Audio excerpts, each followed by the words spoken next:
Hey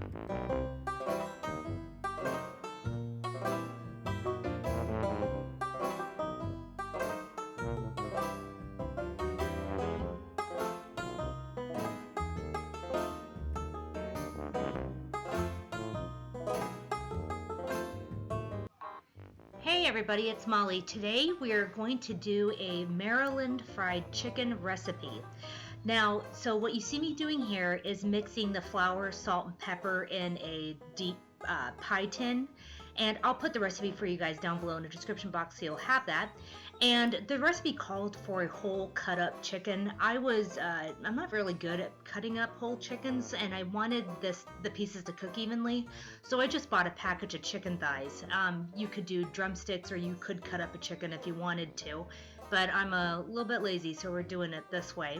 And so what you're going to want to do is you're going to want to dredge your chicken pieces in that flour mixture and get it nice and coated, so it's all coated really well both sides and all around with the flour, and then just set it aside. And when you're done, do not throw that flour mixture away. You will need it to make your gravy, because that is what is special about Maryland fried chicken, is that it's served with a gravy. So you're going to need that flour to make a gravy. And you can see me just cutting off an extra piece of skin that didn't really need to be there. And yeah, get these coated and we'll set them aside. And the oil that I'm using, I believe I used vegetable oil to fry this in. You could use whatever kind of oil you want, but I used vegetable oil. And so my pan for frying is not that, it doesn't have that big of a base. It's that blue pot in the background. So I'm gonna have to fry mine in batches. I think I ended up doing a total of 6 chicken thighs, because I didn't want that many leftovers, because I didn't know how the recipe was going to turn out, you know. So yeah, there I am, just coating it and setting it to the side, and I'm going to speed the rest of this up, and then we'll get on to frying.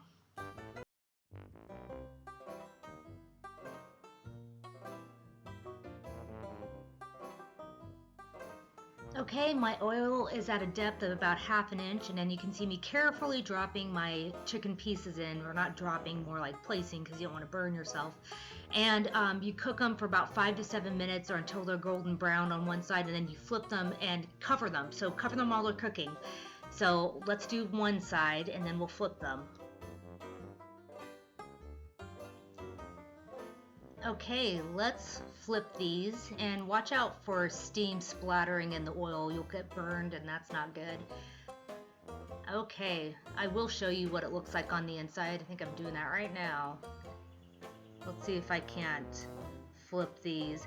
One thing I did learn was, see, they're not very golden brown. I think I had to kind of brown them a little bit more on that side. You want, as your chicken pieces are frying, you want to kind of lift the lid off and scoot them around. That way they don't stick to the bottom, because even though they're frying in oil, they're not being deep fried. They'll still stick to the bottom of the pan if they aren't moved around every so often. So yeah, I'm setting my timer to 7 minutes and covering them back up and letting them fry some more. This will probably not cook your pieces all the way through, but we have a method to fix that, so I'll show you what it is. Okay, so my chicken is done frying, and I'm noticing, oh crap, it's stuck, and it's hot oil and it's spitting at me, and that's just great. So you can see me carefully trying to take it out. I've got a paper towel lined plate that I'm just setting it on, and so let's get it out. And so I did 3 pieces, and now I'm gonna have to do the next 3 pieces. So that's why I'm setting it on a paper towel lined plate, so that way I don't get oil everywhere. I never make fried chicken, and I think I've made it once before, but it was so long ago I barely remember it. So yeah, my pieces are stuck, so just make sure you wiggle your pieces around while they're frying so they don't get stuck. And I don't know why I'm hesitating so much. I think I was getting burned. Yeah, but there we go. So, got them out, getting them on the towel. They're nice and golden brown and crispy, but probably not cooked all the way through. I guess at this point I should have checked the temperature with a digital thermometer to see if they were cooked all the way through, and I didn't. I'm following the recipe, and the recipe After you fry it, as you drain off most of the fat, then put the pieces back in the pot, and then you add a little bit of water and you steam them for 10 to 20 minutes to finish cooking them. Okay, so I finished frying the rest of my chicken and I'm just going to pull it out. And I did wiggle the stuff around so it's not sticking, which is just great. At least I learned my lesson there. So we'll get on to the next step. Okay, so the chicken's done frying. I drained off all the excess oil. I just put it in a tin can that I'm going to put in my freezer so I can throw it away. And I'm putting my chicken back in the pot, and then I'm going to add some water to this, put the cover on, and then we're going to cook it for 10 to 20 minutes or until it's cooked all the way through. Now, I'm skeptical about this because I don't know how it's going to affect the crispiness. I like my fried chicken crispy, so we're steaming it, and that seems weird to me, but we're following the recipe and we're just going to see how it turns out. Maybe something magical will happen. Who knows? All right, let's get the water in there. Okay, so our chicken is done steaming and I'm checking the temperature and it is done. So I've got a cookie sheet with a baking rack set on it, and I also have my oven set to warm. And I'm just going to put my chicken on this baking sheet and set it in the warm oven so that it, stays warm while I make the gravy. And let me speed this up for you because there's not a whole lot to say about this part. I'm just going to take it out and it's not stuck. And I noticed that it didn't seem to be as crispy, and so I'm pretty skeptical. But we'll see. It might taste delicious even though it's not crispy and it just got a steam bath. It seems to me like you would want to, instead of steaming it to finish cooking the chicken, you would want to just, after you're done frying it, put it on a tray like this and then stick it in the oven to finish cooking it if it's not already done cooking. I don't know why you would steam it, but this is an old recipe, so maybe there was a reason why they did it that way rather than bake it in the oven. But so if this isn't crispy, that's what I would recommend you do, is turn your oven on, and if your chicken's not done after you're done frying it, then stick it in the oven and finish cooking it that way. That way it's going to be crispy, because I think everybody likes crispy fried chicken. But we're just going to follow the recipe and we're going to see how it turns out. I've never made Maryland fried chicken before, but yeah, we'll see. And now you can see I'm getting ready to make the gravy. I'm adding my butter to the pan, and it didn't specify how much butter, it just said a small amount. So I did 3 tablespoons.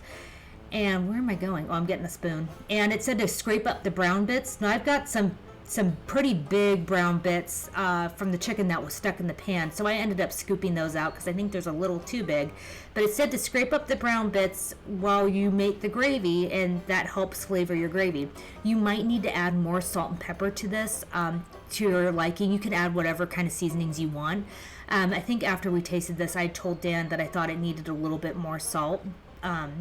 So just make your gravy like how you typically make gravies. You're going to make a roux, so we're going to use some of that seasoned flour we saved, and we're going to set it aside. So I did 3 tablespoons of butter to 3 tablespoons of seasoned flour, and then a cup of milk, and I'll put that recipe in the description box. Okay, so I'm still making my gravy, and I think you'll probably see me lift out some of those big chunks. What am I doing? Oh, my hair was in it. That's lovely. My hair is in everything. Yeah, so I'm still trying to scrape up some of those brown bits because I really want that flavor in the final gravy. Let's see. I'm going to add my milk to this pretty soon, and it thickens up pretty well. So it's just like making a regular old gravy if you've ever done that before. So you want to use a whisk for this part. So in goes the flour. That's that seasoned flour we use to dredge the chicken. Whisk it in, make a roux, add the milk. And it said to use rich milk, so I just used half and half and a little bit of non-fat because that's what I had on hand. Yeah, and it made a pretty thick, creamy gravy. It looks really good with all those little brown chicken bits flown in it. What am I doing? Yeah, so in it goes. And let me speed up the rest of this, and then we will get on to the taste test and we'll see how it tastes.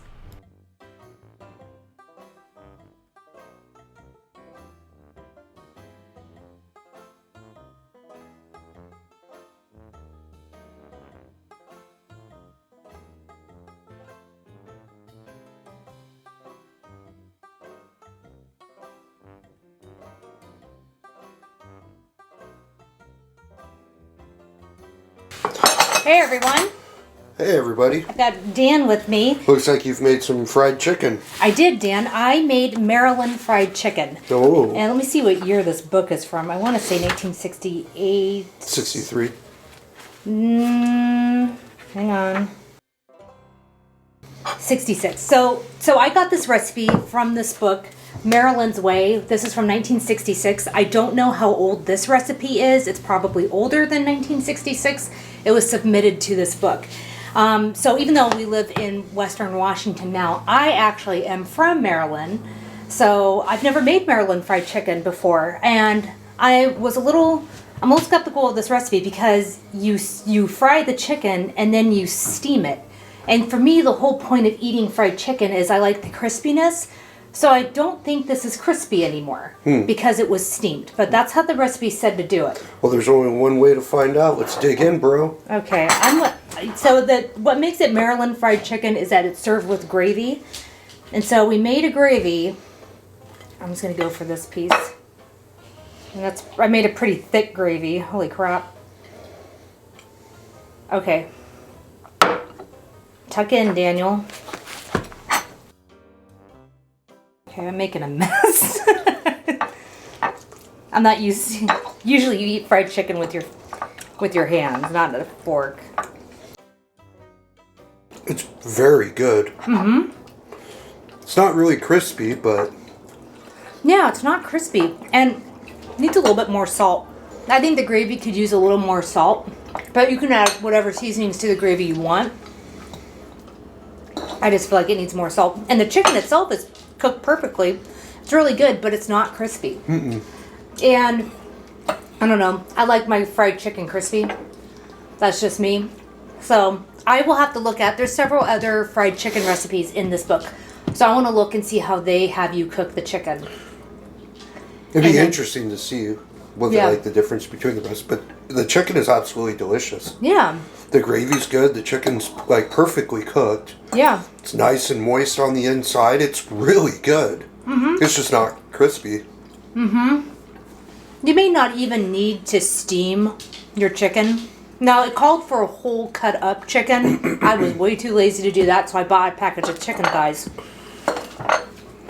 And so you may not even need to steam your chicken. What I recommend you do is after you're done frying it, take the temperature of it and see if it's done. It may not even need to be steamed. The only reason why you steam it is to finish cooking it, because I think typically if you have big pieces of chicken, they don't typically cook all the way through when they're being fried.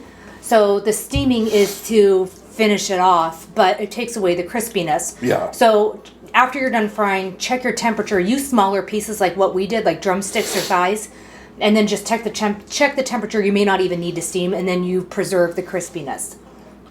It's absolutely delicious, though. Yeah, it's great, but I wish it was crispy. That sucks. All right, well. Can't win them all. Can't win them all. All right, so Maryland fried chicken. Yeah. Delicious. Give it a try. All right, so I'm going to take pictures of this before we eat. This is our dinner. Better hurry up.